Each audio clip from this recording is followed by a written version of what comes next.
الحمد لله الذي أنزل على عبده الكتاب ولم يجعل له عوجا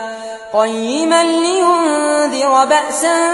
شديدا من لدنه ويبشر المؤمنين الذين يعملون الصالحات أن لهم أجرا حسنا ماكثين فيه أبدا وينذر الذين قالوا اتخذ الله ولدا ما لهم به من علم ولا لآبائهم كبرت كلمة تخرج من أفواههم إن